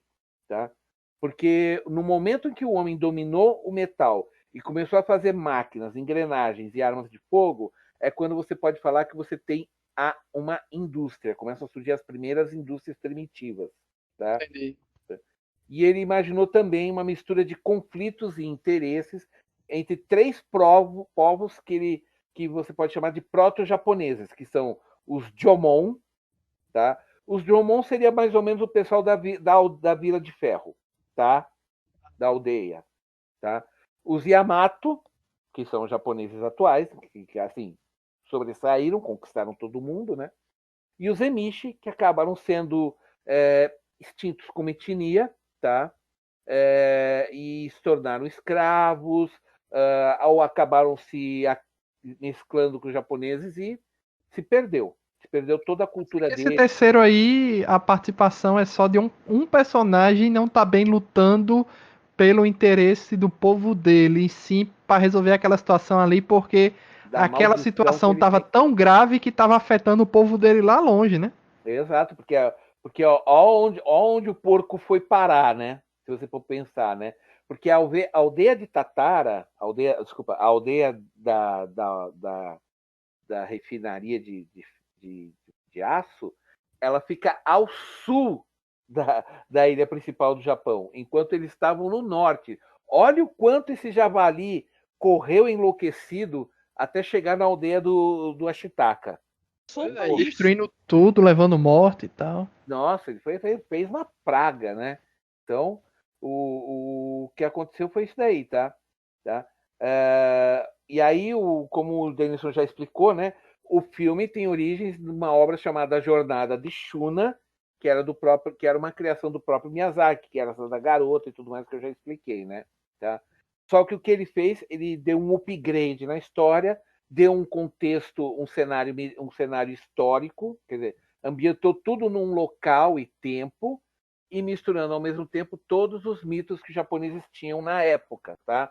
Porque essa época de 1400, 1500, havia muita lenda do tipo que havia deuses que andavam entre os homens, que raposas se transformavam em pessoas para fazer travessuras, e por aí vai. Isso tudo eram coisas que as pessoas realmente acreditavam. Era a época dos Mas yokais, né? Dos yokais, é, exatamente. Alan, mas eu não Ah. vi os humanos temendo muito esse pessoal, não. As kitsunes antigamente elas seriam o equivalente ao nosso saci, né? Que era para pregar peça nas pessoas. Eu acho que é porque nessa época aí já é uma coisa de, como falaram, né? Que É os uma povos estão se transição. extinguindo e tal, já é uma coisa de transição, de fato, né? Exato. É como Assim, se fosse assim, a gente estivesse vivendo a época do Inuyasha e a partir daí fosse a época do Samurai X, a galera já tá mais tão preocupada com folclore assim, já era coisa mais, né? Mais racionalista, né? É uma galera mais racionalista. Eu posso colocar da seguinte maneira: no momento em que o homem começou a se industrializar, ele se tornou mais racional. Se tornando mais Isso. racional, se tornou menos crente, menos supersticioso. Mais incrédulo. Não, supersticioso, menos supersticioso. Porque supersticioso todo No mundo fim do ainda é. filme, eu tava botando a mão na cabeça e falando assim: não, não, não, não. Eu não estava acreditando pra onde aquele filme estava indo, com aquela loucura de decepar a cabeça do espírito da floresta. Eu fiquei indignado com aquilo ali, ainda correr com a cabeça fugindo. O bicho destruiu a floresta toda, meu Deus, e por onde ele Mas passava. você tem que perceber o seguinte, né? Que eles, pelo menos na tradução da legenda, eles não citam. Mas o que dá a entender que aquela criatura, ele tanto é um deus de criação como de destruição. Porque para ele, tanto é que quando dá o tiro que atravessa o pescoço dele, né? Ela fala, não, ele também é um deus da morte. Então isso não é o que vai matá-lo. Tanto é que ela diz, se você quiser ver como se mata um deus, me observe, né? Então, assim, o que dá a entender é que aquele ser, naquela questão do final, é que ele também era, entre aspas, corruptível, mas ele precisava ser ele inteiro para ele poder fazer a função dele. Então, tanto é que você vê, ele nunca tem, diferente dos animais, ele nunca tem uma expressão agressiva em nenhum momento, né? Mesmo quando o tiro atravessa o pescoço dele, ele olha lá para o protagonista e você vê que é como se ele quisesse dizer, olha, isso não é nada para mim. E aí ele volta a andar. Afundou um pouco na água e depois voltou, né? Voltou, mas em nenhum momento ele expressa medo ou raiva, né? Então, assim, para ele é fazer parte do ciclo. O que naquele momento acontece é quando os caras pegam a cabeça dele e colocam naquele baú de ferro, né? Naquele baú, vamos dizer assim. É que ali é como se fosse ele estaria sendo corrompido pelo interesse dos humanos, né? mas não necessariamente um interesse que fosse benigno, né? Porque no final das contas aquilo ali só ia prejudicar o povo da refinaria, né? Se aquele plano tivesse dado certo, né? Teve um detalhe aí que, como já nos falou, que ele é da morte e da vida, que eu não percebi no filme, mas o vídeo que Denison mandou, que vai estar aí nos comentários. Nos comentários não, na descrição do podcast, para vocês verem, que quando ele passa pisando no mato, né? As flores nascem, crescem e morrem imediatamente. E eu não tinha notado isso. Não, E se isso. você prestar atenção, quando a Princesa Mononoke leva ele para a ilha, aquela ilha dentro do lago era para o protagonista morrer, em teoria. Porque se você vê, tem um monte de ossadas ao redor da ilha, e quando o cervo chega perto e a Princesa Mononoke volta, ela diz: você sabe que não pode subir nessa ilha. Que ali é como se fosse realmente um local de morte, né? Não, a princesa local fala isso sagrado. pro Pro Antílope. seu, exatamente, pro Um seu local Antílope. sagrado, não um lugar de morte. É. Um local, ali a gente vê pelas ossadas, o que você entende, que outros espíritos guardiões, de outros, Ou animais. né, ou grandes animais, também já foram ali para morrer, né? Foram Sim. ali, tá? Então, necessariamente, não que fosse um lugar perigoso, não é nesse sentido que eu estou querendo dizer. Mas no sentido realmente que é um local aonde que era diferente do. Por isso que quando ele chega lá, tem esse processo de aonde ele pisa e só acontece nessa ilha, não acontece quando ele está pisando fora da ilha, que é esse detalhe das plantas que elas nascem. Eu não tinha notado isso. Elas brotam, crescem e morrem automaticamente, né? Como se fosse um processo evolutivo acelerado, né? Isso só acontece naquela ilha. Se você for ver a animação de novo, em nenhum momento aquele processo é repetido enquanto ele está andando. Mas note que metade das cenas que ele tá andando sobre a água ou sobre aquele terreno ali só. Uhum. Mas eu tô dizendo, mesmo quando ele tá pisando ali naquele momento ali, no finalzinho do filme, que ele tá se transmutando para ser o andarilho noturno, isso não acontece. Então é só naquele local, pelo menos eu entendi que aquilo só acontece naquele local específico. Com a presença dele naquela forma de antílope, naquela forma ali Exatamente. de cavalo, né? Não acontece quando ele tá numa forma maior. Tanto é que eles usam a ilha para se proteger no conflito final, né? Ali Sim. quando ele tá se transformando e corrupção para todo lado, eles vão se proteger lá e não acontece nada, porque o problema não é só pisar na ilha, o problema é pisar na ilha e o bicho vir, né? Porque provavelmente se não for o momento de você morrer, você não morre, você é curado, e se for o momento de você morrer, você morre mesmo estando vivo, normal, sem ferimento nenhum. Então, por isso que os animais evitam ir para ali de forma natural, né? De forma instintiva, né? É como se fosse um cemitério de elefantes, entre aspas. Algo assim, exatamente. A analogia a um cemitério de elefantes é válida, viu, o Janúncio? Bem válida. Uhum. Uma referência que eu achei muito interessante, Janúncio com certeza percebeu, que além de Breath of the Wild, com certeza ali Horizon Zero Dawn, bicho. Sim, tem muito de Horizon Zero Dawn naquilo ali. Peixoto assistiu o Horizon Zero Dawn. Na verdade, Horizon Zero Dawn bebeu de Mononoke Hime, vamos dizer. Sim, claro. Exatamente. Porque senão o pessoal vai querer dizer que depois vai aí seria uma viagem no tempo, né? Pra Princesa Mononoke se influenciar por Horizon Zero Dawn, teria que ter uma viagem no tempo aí do Miyazaki, né? Já começa por aí. Por questão de temporal, não tem como nem eu dizer isso e ser mal interpretado. Pela ordem do lançamento das coisas, não faz sentido, né? Não tem nem como. E nem tem como dizerem que a gente tá dizendo isso, né? Mas que tem um quê de uma coisa tá ali, tem. Principalmente o que eu achei uma sacada muito boa ali no arco final é que justamente a floresta ela não se regenera como um todo. Não. Existe uma animação, um curta-metragem de animação que eu gosto muito, chamado Deixa eu ver se eu me lembro aqui o nome do curta. Eu vou mandar depois o link para a Luísa a fixar nos comentários ou na descrição do vídeo, que é como se fosse um fazendeiro de moinhos o nome. E o que é que acontece nesse curta-metragem? É bem simples. É um cara que ele é um fazendeiro e ele fica plantando pequenos trevos que se comportam como moinhos de vento.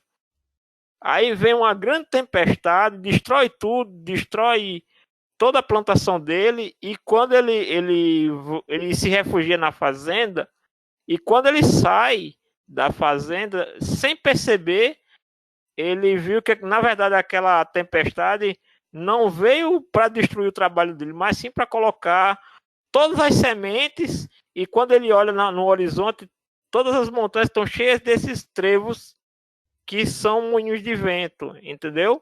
Então, assim, a ideia é que ali o andarilho noturno, ele necessariamente ele não vai entregar a floresta de novo de mão beijada. Quando ele está colocando aquela floresta, e toda a floresta tem que, para renascer, ela tem que começar com uma vegetação rasteira que vai proteger as sementes de árvores maiores para que elas possam se desenvolvendo. Então, assim, tudo aquilo ali está dentro de um processo verdadeiro de como as coisas funcionam.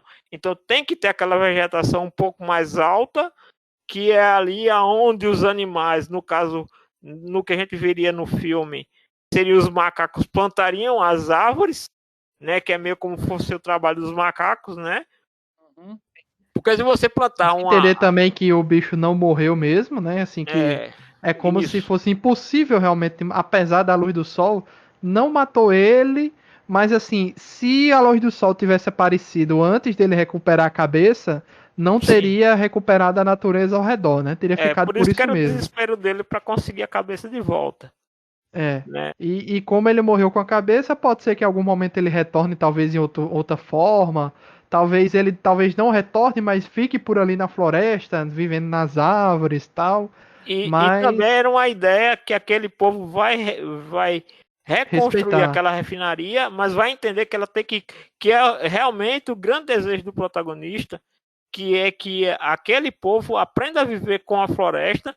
Então, pelo menos o entendimento que eu tive no final do filme, Peixoto, foi o seguinte, de que ele vai ser o elo entre aquele povo da refinaria e os espíritos da floresta, no caso, a Mononoke, porque é meio como se ela também fosse uma parte, eles dois fossem um elo, né, de união entre esses dois mundos. Ela porque já está vivendo nesse mundo místico, e ele porque não quer abandonar esse, porque se ele quisesse viver com ela na floresta, seria vamos dizer assim, a solução mais fácil, né?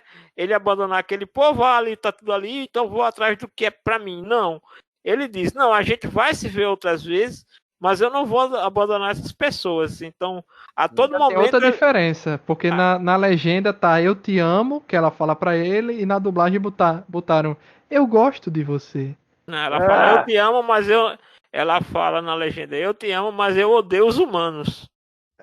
Uhum.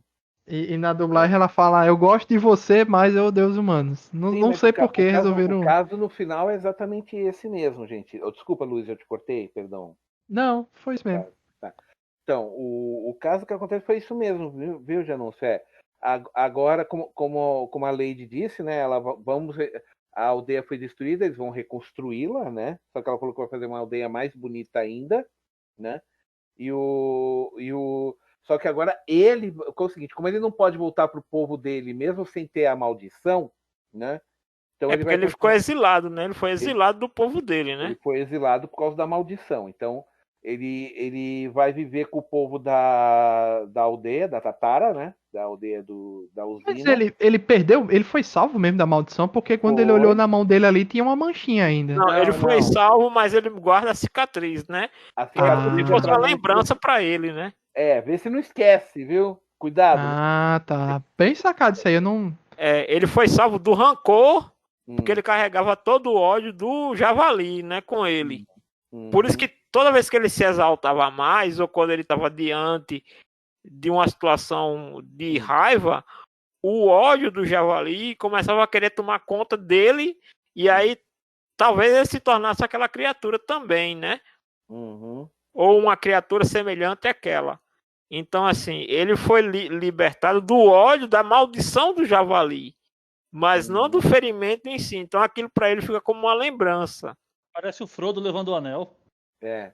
É, Algo assim, algo assim. assim, apesar de entenda recentemente como algo no intervalo de 2 anos, o Miyazaki ter feito algumas críticas à obra do Tolkien, é muito engraçado você ver como Princesa Mononoke, ela tem muito da filosofia do Tolkien quando ele escreveu O Senhor dos Anéis, porque o Tolkien ele era um cara extremamente apaixonado pela vida interiorana, e ele era totalmente avesso à Revolução Industrial, né?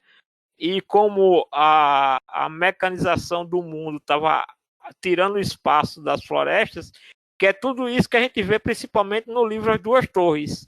Então, eu também consegui fazer o paralelo. Apesar do Miyazaki recentemente ter feito algumas críticas à obra do Tolkien, é muito engraçado como eles têm pontos de convergência. Ciente coletivo Concordo. também, né? Talvez entre aí. Porque como o Miyazaki sempre, vamos dizer assim, a partir de Náusica, começa a abordar obras onde ele mostra essa preocupação com a natureza, porque é algo que acontece.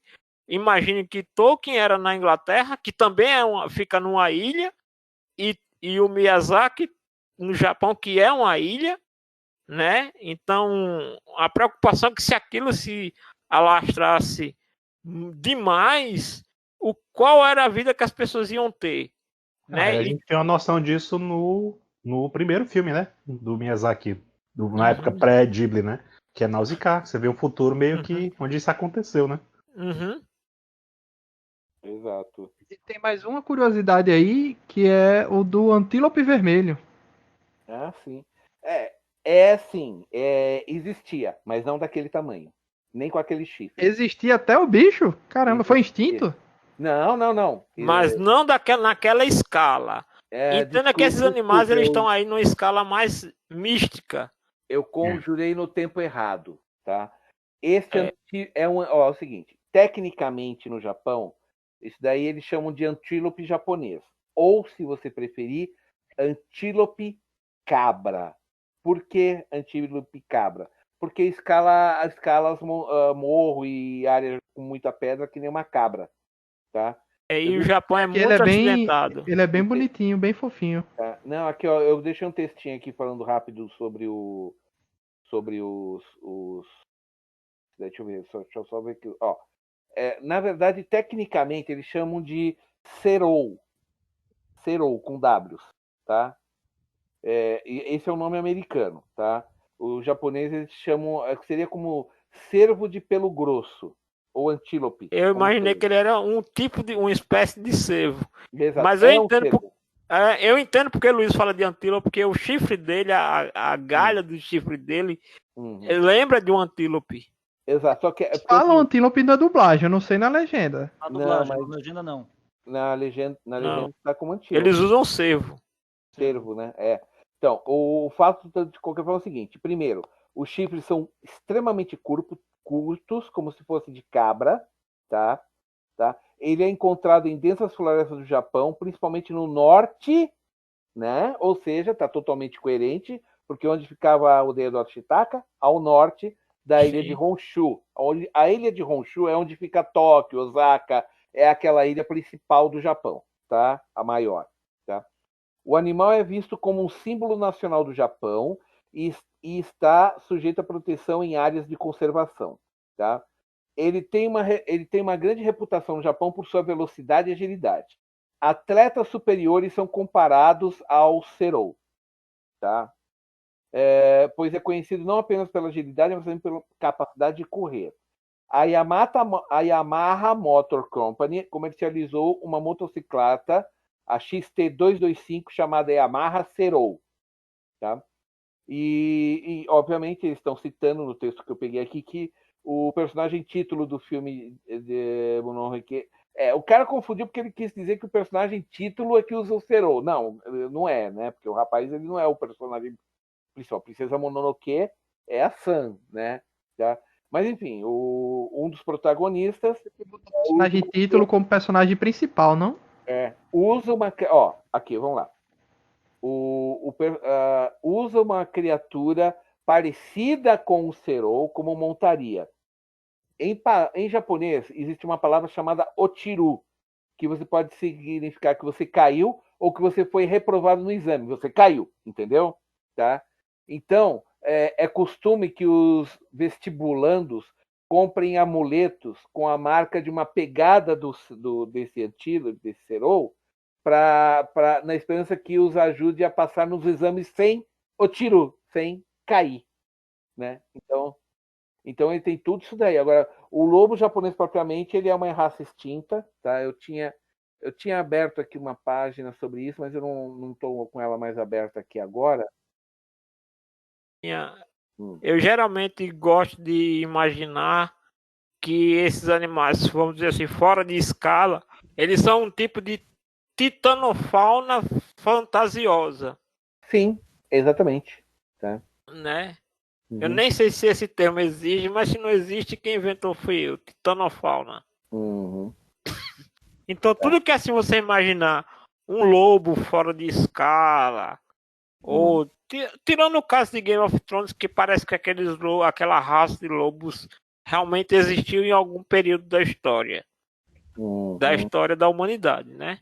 Mas assim, a gente sabe que na pré-história tinha muitos animais em escala muito maior, tipo preguiça, outros animais. O tigre de dentes de sabre. Sim. Tá? Né? Então, insetos gigantescos. Nem me fala, cara, eu tenho trauma de King Kong até hoje por causa disso. Tá certo. Teve mais uma história aqui, ó, que eu pesquisei sem querer aqui cair, que na versão original eles citam aquelas pessoas com bandagem como Gyobyo, que é uma doença incurável. E também em todas as referências do Ghibli era como Gyobyo, né? E apenas na versão americana é leprosos, certo? Só que parece que em 2015 foi quando o Miyazaki veio a público e confirmou que aquelas pessoas tinham lepra. Só que isso confirma a nossa teoria no início do programa, que a gente pegou a versão do DVD americano. Porque se a dublagem usa leprosos, é porque veio do americano que traduziu como leproso, porque o original japonês e na legenda não é não isso. Tem. Na legenda não tem a doença. Eu deduzi que eram leprosos porque alguns deles têm membros amputados. Enquanto vocês conversam, eu posso reconferir aqui, eu tô procurando o trecho.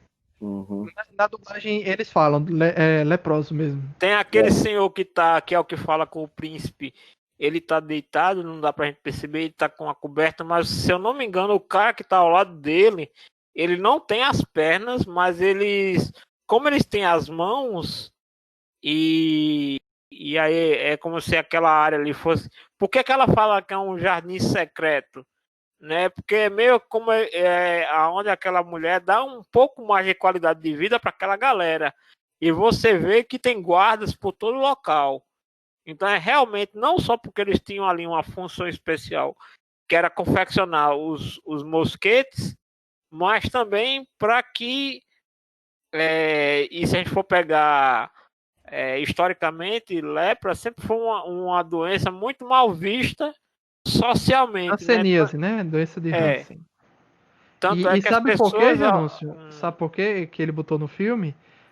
Ele disse que enquanto fazia o filme, ele visitou um sanatório, né, para doenças de Hansen em Tóquio e se encontrou com alguns pacientes que foram curados. Então ele levou essa experiência para o filme diretamente. Interessante. Tá. Interessante. Só e sem querer essa história confirmou a nossa teoria de onde veio a dublagem da gente. Veio dos americanos. Tá explicado. Tá explicado. Tem um detalhe bem rápido do filme, que aquela galera, esse pessoal ficar naquele jardim, eles são tão ocultos dentro daquela comunidade que até no combate eles não estão na muralha. Eles aparecem na muralha, mas eles não estão com o resto da galera lá em cima. Tem um momento lá em que a galera abre uma escotilha no meio da muralha, basicamente, que é de onde 2 deles aparecem com os mosquetes atirando em quem está disparando flecha no protagonista, né? Então, assim, é como se ali eles tivessem alguns locais para se locomover ali de maneira furtiva, né? Porque em nenhum momento eles estão com aquela galera lá em cima. Você não vai ver nenhum deles junto com as defesas. Vai ver sim. Perto do final do filme, as moças estão juntas. Lá tem alguns dos enfaixados que estão consertando as armas pra Toki.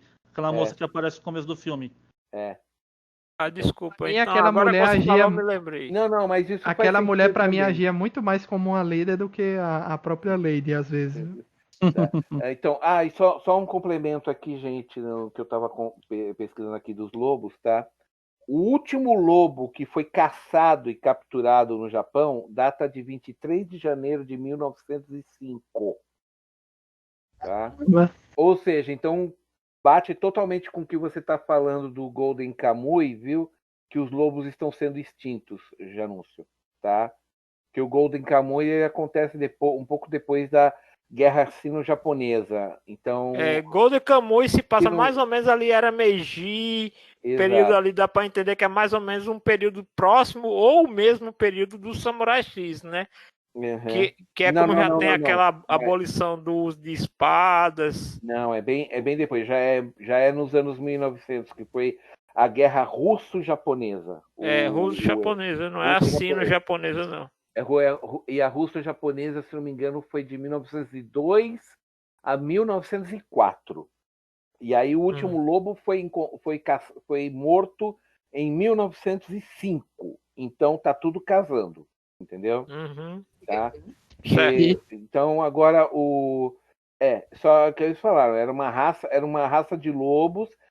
Inclusive, se vocês procurarem eu deixei o link aí na pauta, viu, Luiz? Eu acrescentei agora. Tem um lobo um lobo conservado que está empalhado no museu de Ueno, tá?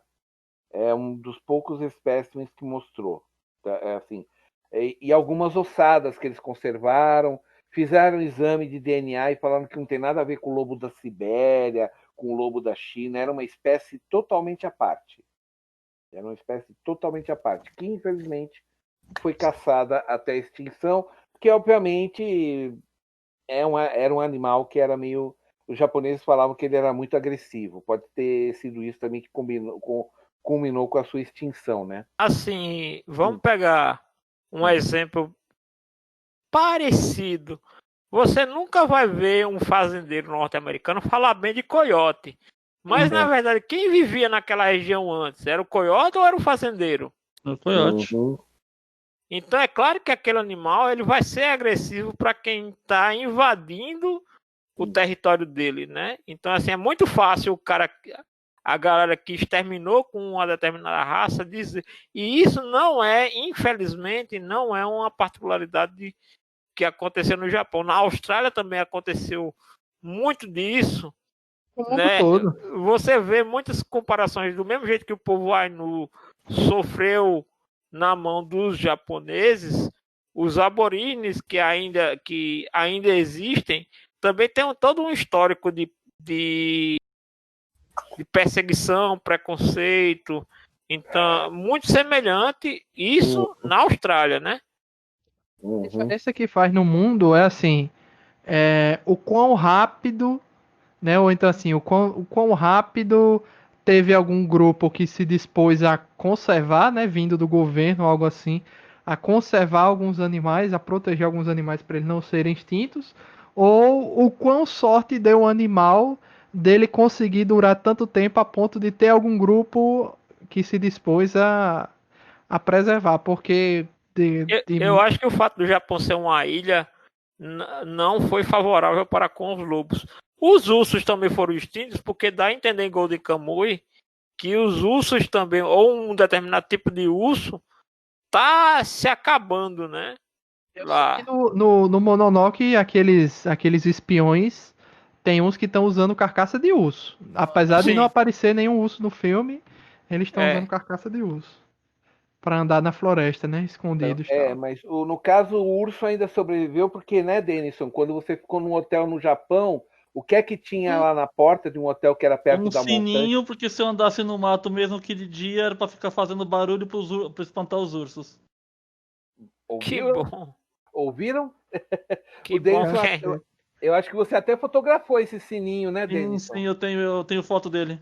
Peraí, tu ia sair pra passear e tinha que É o tocar o seguinte, sino. Não, é assim. Eu estava num hotel nas montanhas, certo? Ou pelo menos o começo das montanhas eu estava lá em Kusatsu. Então eu fui pro bosque agregado que tinha as casas de Tora. E na entrada tinha um sino e estava escrito lá: caso você for sair, por favor, andar tocando esse sino para afugentar os ursos. Caramba. Era um sino que você tinha que badalar mesmo ou era tipo um Sim, guizo? é um badalinho. Não era tipo um guizo pra você botar na roupa, não. Não. A ideia era você mexer quando você quisesse, ele não ficava na Ah. roupa. Era um misto, né? Aquele sino japonês, aquele misto de guizo com sino. Sei como é que é. Entendeu? Você me lembrou agora de um vídeo que eu vi recentemente, há algumas semanas, de algumas garotas que estavam caminhando numa reserva florestal mexicana e apareceu um jovem urso preto, né? Aí esse urso ficou rondando as meninas, Nossa, cheirando. eu vi. O urso subiu em cima da moça pra cheirar o cabelo dela. Foi, e ele quando fica nas duas patas, mesmo você vendo que era um urso jovem, ele era mais alto que todas as três meninas. Nossa, foi assustadora a cena. E as meninas quietas com medo. Não sabia o que ia acontecer, né? E é Pra engraçado. gente ir pro último bloco, uma dúvida minha. Aqueles Kodamas, nunca ouvi falar. Nunca ouvi Só no falar que filme.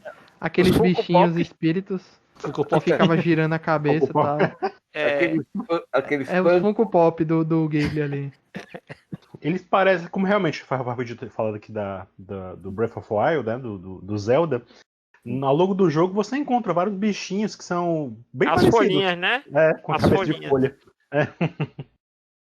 Eles são remanescentes do jogo anterior, tá? Lá do Wind Waker. Eles aparecem lá primeiro. Mas assim, a forma inexpressiva, né? Que eles são quase como fantasminhas mesmo, né? Aquela ideia que a cabeça deles gira e depois balança. É bem típico de filme de terror japonês, né? Que tem muito negócio de barulhinho, de mexer o corpo de uma maneira não natural, né? Vamos dizer assim. É aqui, Kodama é um yokai do folclore japonês, né? É um espírito que habita nas árvores e geralmente nas de maior idade ou tamanho, sendo por isso fortes, poderosos e bastante velhos. A maioria dos Kodama é pacífica e serena, partilhando a sua sabedoria com aqueles que os quais são capazes de se comunicar. Os Kodama conseguem imitar vozes humanas, criando assim ecos em uma floresta. A palavra Kodama também pode significar eco. Olha aí. Apesar de pacíficos, os Kodama reagirão agressivamente contra aquele que desrespeitar o meio ambiente. Acredita-se que quem derrubar uma árvore com Kodama amaldiçoará toda a sua aldeia. Quando se acredita que uma árvore possui um Kodama, é comum colocar à sua volta uma corda sagrada, Como a gente vê em Totoro. Shimenawa, para protegê-la. Exatamente. Tem os templos até isso, né? Como você vê em várias árvores do Japão, por sinal, né? Sim. Isso. Né? Mas eu falo de Totoro porque assim, dentro do tema que a gente tá gravando, né? Em Totoro fica bem evidente lá uma árvore centenária, né? Que é nada menos que é aonde o Totoro vive nas raízes, né? E essa árvore também tem uma corda em volta dela. Você também vê muito dessas árvores assim em Samurai Shodown no game. Lá nos estágios do Nicotine tem essas árvores sagradas, vamos dizer assim. Isso é coisa do Shinto, viu, gente? Se você quer. Isso aí é o pessoal do shintoísmo Shintoísmo puro. local. Shintoísmo puro.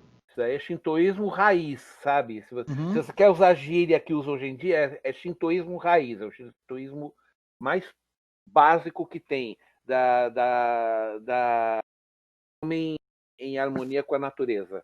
E antes da gente partir aí pro finalmente também, o próximo filme aqui vai ser Os Meus Vizinhos, Os Yamadas.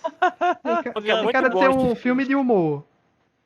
Esse eu Uma não- coisa que não enquanto vi. eu tava vendo o Princesa Mononoke, quando aparecem os macacos pela primeira vez, eu pensei que eram os Funko, vamos dizer assim, eles se corrompendo, né? Porque quando disseram que eles estavam ali para plantar árvores, eu imaginei que fossem aqueles bichinhos se corrompendo, né? Antes de saber que eram macacos. Não, aquilo é saru mesmo, é macaco mesmo, né? E aliás, você vê a profecia lá do líder do javalis, né? Falou: olha o meu povo, estamos ficando tão estúpido que daqui a pouco a gente só vai servir para ser carne de caça dos humanos, dito e feito, né? Dito e feito, né? Tá? Que isso aí foi o que a gente comentou um pouquinho antes, né? Que os lobos já estavam percebendo que os javalis estavam perdendo essa conexão mística com a floresta, né? Tanto é que, se você perceber, quando o menino lá explica o que aconteceu com o javali que invadiu a vila dele no começo do filme, né? Tem um javali lá que diz, não, mas isso é mentira. Como se aquele animal tivesse perdido a capacidade de interpretar o que estava sendo dito, né? Ah, vocês mataram não sei o nome do javali do começo que ataca a vila do rapaz no começo do filme, eu não lembro o nome dele. Mas eles dizem, tanto é que quando chega o mais velho, que ele faz o contato com o menino, ele diz, não, realmente, o que você diz é verdade, mas da próxima, se eu lhe encontrar em outro local, eu vou lhe matar, né? Então até mesmo o ancião dos javalis estava, como ele já estava muito velho, ele também estava sofrendo disso, né? Ele estava perdendo essa conexão e os lobos estavam percebendo isso, né? Exatamente.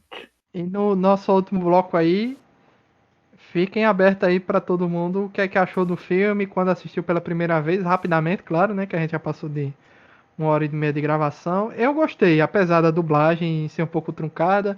Acho que eu pretendo reassistir em algum dia legendado. Mas, assim, no geral, quando eu analisei tudo direitinho e depois dessas referências aqui nesse Nerd Debate, gostei mais ainda do que vi. Excelente, excelente mesmo. O Denis falando, acho que ele é um dos meus filmes favoritos do Ghibli. Assim, pelo menos dos filmes modernos. Como eu disse, é o filme que você nota em técnica, em roteiro, em execução, é o amadurecimento do estúdio, que não teve vergonha de tocar num tema sério com cenas muito sérias, né? A gente viu essas coisas parecidas em Náusica, viu aí no Túmulo dos Vagalumes, mas não com essa profundidade. E como eu disse, é o filme mais influente do Disney. Eu comentei com vocês na pauta Ghibli, você falou do Disney. Ghibli, perdão. É o filme que as pessoas mais se lembram como referência visual. Nós citamos aí vários jogos de videogame que fazem referência a ele. Tem uma passagem, ganhou um Oscar, tem uma passagem que aconteceu comigo em São Paulo. Teve uma exibição cultural tecnológica na Paulista, onde vários artistas apresentavam coisas modernas para você interagir. E tinha ali um chão que você pisava, que ele tinha um projetor no teto, que era visualmente Mononoke Hime. Você pisava no chão, nascia plantas naquela projeção, você tirava o pé, as plantas morriam. E se você parar para ver nessa época, uns 20 anos atrás, se a gente pegar referência, vários artistas fizeram salões com árvores fantásticas, com cenários fantásticos, inclusive com esse efeito de você tocar numa coisa, a coisa gera vida, etc. Eu acho que de forma moderna isso só foi assim ultrapassado por uma ideia nova só depois do que o James Cameron fez com o Avatar, com Pandora. Antes disso, toda a referência visual dessas coisas de floresta profunda, eu lembro claramente de referência do Ghibli para Mononoke Hime. Eu posso falar então. Eu também gosto muito desse filme. Eu tenho mais lembrança de ter visto ele dublado, então, mas não me afetou a minha percepção do filme. Pra mim, eu acho ótimo, ele por si só, ele supera tudo, né? E eu concordo, acho que ele tá num dos top 5 pra mim, na verdade, do Ghibli. Ele é muito bom mesmo, muito representativo do que eu imagino que seja o estúdio, né? Uhum. E acho que não tem muito o que falar que a gente não tenha falado aqui pra elogiar, né? E eu acho que é isso. Assim, foi a primeira vez que eu assisti. Eu sim, me processem. Vocês podem me processar, não tem problema. Mas não é à toa que é um filme tão reverenciado no mundo. Não é uma questão que é só para quem é fã de anime, mas também é uma referência para quem é fã de anime. E assim, como eu estava comentando antes da gente começar a gravar, eu vejo ele como uma evolução do Ghibli como um todo. Não só do Miyazaki como contador de história, mas de todo o trabalho do estúdio Ghibli. Se a gente for pegar tudo que a gente já analisou nesses programas, tanto daquilo que é obra do Miyazaki e daquilo que não é obra do Miyazaki, porque os filmes que a gente analisou que não são produções do Miyazaki, com certeza tem membros dessa equipe que passaram por aqueles filmes anteriores e se graduaram dentro do estúdio a ponto de trabalhar em algum desses grandes filmes do próprio Miyazaki, né? Então, o amadurecimento do filme. E uma coisa que eu também fiz um paralelo com Náusica é que se você analisar friamente, é um filme com um duplo protagonismo. E engraçado, a Princesa Mononoke, apesar de dar nome ao filme, ela tem menos tempo de tela do que o Príncipe. Diferente de Náusica. Eu pensei que quando, ali naquele momento que ele tava ferido e ela começou a falar e aparecer mais, pensei que ela ia tomar o protagonismo ali, mas não. Ela tem menos tempo de tela do que o Príncipe. Mas assim, isso pra mim só ajuda a interpretar que é essa certeza dessa evolução. Porque você vê Náusica, também tem uma dupla de protagonistas. Laputa também tem.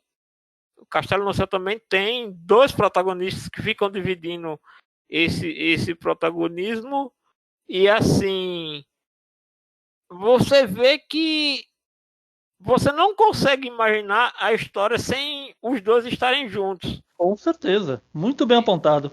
Entendeu? Assim, esses filmes do Ghibli que tem esse duplo protagonismo, tanto em Castelo do Céu como Princesa Mononoke e Náusica, você não diz, o filme poderia ter sido muito melhor se não tivesse fulano, se tivesse só a menina, ou vice-versa. Entendeu? Por exemplo, como o Peixoto falou aqui no vídeo de Náusica, tentaram mexer em Náusica, destruíram o filme, tornou outra coisa, né? Então, quer dizer, isso é uma coisa difícil, principalmente nos dias de hoje, você vê uma obra com um duplo protagonismo que só faz enriquecer o roteiro, que só faz enriquecer a trama, que deixa tudo melhor, né? E você não ou assistiu consegue... pela primeira vez agora? Hã? Tu já tinha assistido? Ou não, tá assistindo eu assisti a primeira vez. Tanto o Castelo no Céu quanto o Náusica, eu só assisti uma vez. E ficou muito nítido para mim essa questão de que a história só vai funcionar com aqueles 2 protagonistas juntos. Se você tirar um deles da história, ela não funciona. Se você tira o Príncipe, a Náusica não, a Mononoke, ela vai cair num maquineísmo muito simplório de uma garota que foi adotada por lobos que está lutando para defender a floresta. Pô, isso aí fica parecendo um filmezinho adolescente norte-americano. A fulaninha, a defensora da floresta. Né? Como é aquele vídeo que tem uma indiazinha brasileira? Tem um desse também. Fica parecendo... vai parecer Tainá, né? Se você tira esse... E você vê como o romance, ele funciona. Você não diz, isso não dá certo. Dentro do contexto, quando ela diz que ama o garoto, lá o príncipe, você se convence que aquilo é verdadeiro do ponto de vista dela, né? Não é uma coisa que, tipo, que alguém vai chegar e vai dizer, se apaixonou do nada, só para confirmar que é um casalzinho. Não é assim que as coisas funcionam, pelo menos não no jeito que eu interpreto, né? Não no jeito que eu vejo a forma como eles desenvolveram isso. Então, para mim, funciona muito bem e convence. Estamos de acordo. E tá bom? Pode falar, Peixoto. Não. Eu ia perguntar se alguém mais vai falar alguma coisa. Eu também, meus comentários, acho que eu também já sequei a ponte aqui. Já Mas falou, as tuas né, impressões do filme? Você quer as minhas impressões? Sim. Bem, eu já vi Princesa Mononoke Hime umas 4 vezes, tá? Eu assisti sem legenda, assisti 2 com legenda, em VHS ainda também. E hoje, para refrescar a memória, né? E também porque eu sei que o que eu vi há 25 anos atrás não é o que eu estou vendo hoje, né? Digo assim, não é o mesmo Peixoto, né? Tá? Mas a história é assim, é magnífica, eu adoro as camadas, porque, na verdade, se você parar para pensar, quase você não tem vilões na história, tá? Porque a líder da aldeia, ela tem os objetivos dela para querer matar o Shishigami, o espírito da floresta, como o Luiz chama, né? Tá? Ela quer isso para curar os leprosos que ela cuida e para poder também transformar todas aquelas terras em uma possessão rica, para enriquecer a aldeia, para prosperar o povo dela. Ela estava pensando no bem do povo dela, não no bem pessoal dela, né? Tá? E olha só como ela era à frente do seu tempo, né? Ela queria as armas para que as mulheres pudessem usar. Ela queria uma arma leve para que as mulheres pudessem usar, né? Então eu achei isso bem legal também. É meio aquela coisa que tá meio na moda, economia ou a saúde, né? Exatamente, né? E o caso assim, se você quer falar que você tem um vilão, na verdade são 2, né? Um é o agente, aquele monge, né? Que na verdade é um agente, né? Sim. É um monge, é um agente, né? É um agente do imperador, que o imperador. De novo, aquela velha crença de que existem fórmulas mágicas pela eternidade. Isso, gente, sabe desde quando vem isso? O registro que eu conheço do primeiro registro de um imperador procurando a imortalidade, no primeiro escrito de conto da raça humana, o Gilgamesh.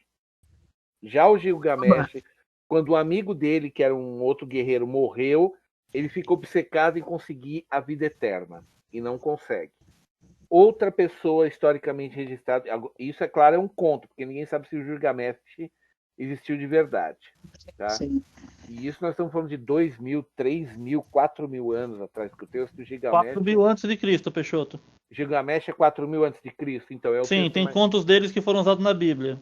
Tá, então, quer dizer, é contos de 4.000 anos atrás e você já tinha gente querendo a vida eterna. Agora vamos pular alguns milhares de anos, ignorar alguns faraós que também foram obcecados por isso e vamos direto ao primeiro imperador da China, tá? O Haoji, né? Eu esqueci o nome dele completo, do primeiro imperador da China. O que acontece?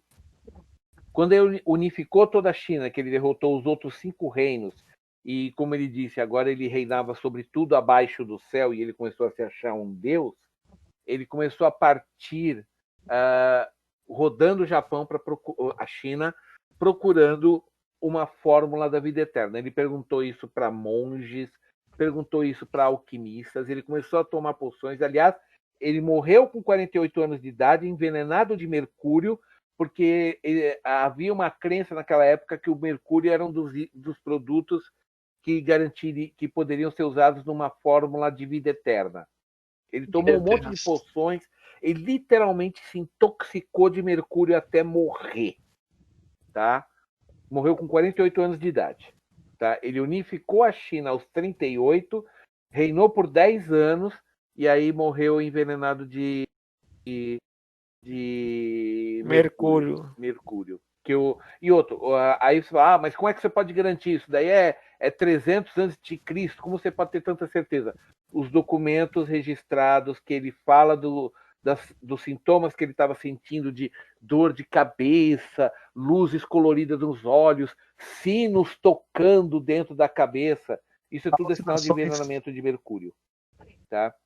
E fala do ministro dele implorando para ele não tomar essas poções desses alquimistas, e ele tomava, na obsessão de se tornar, porque agora que eu sou imperador eterno, ninguém pode ser mais imperador eterno de mim, eu tenho que viver eternamente.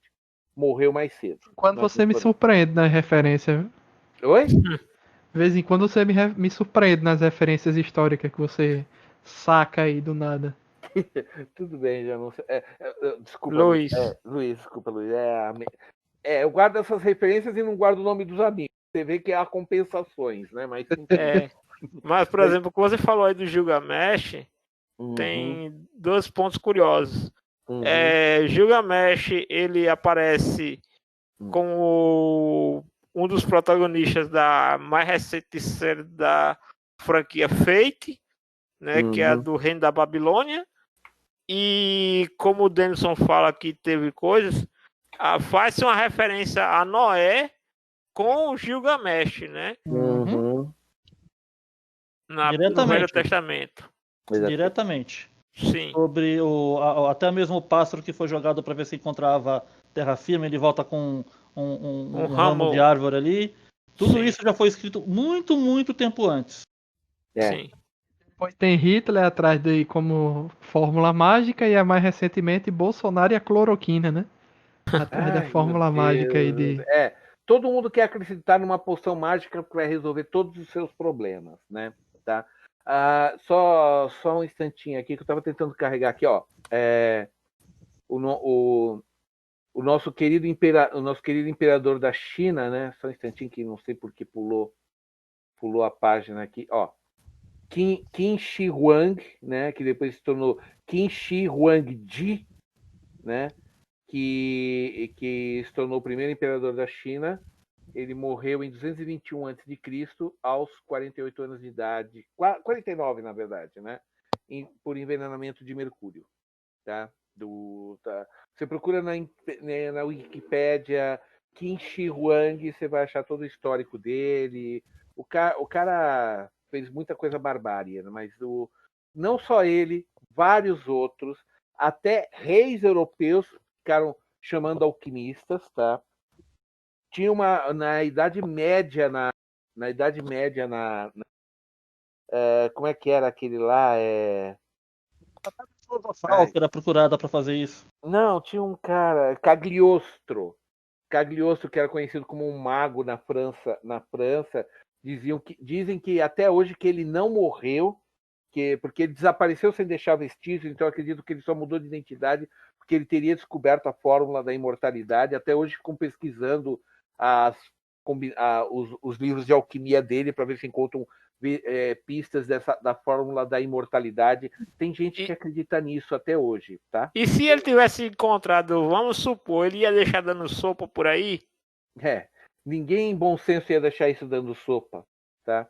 O máximo você tomaria para você, mudaria de identidade e ia mudando de identidade de tempos em tempos. Vive há 20, 30 anos num lugar, aí muda para outro lugar bem distante, ninguém nunca vai te descobrir se você fizer isso direito, tá?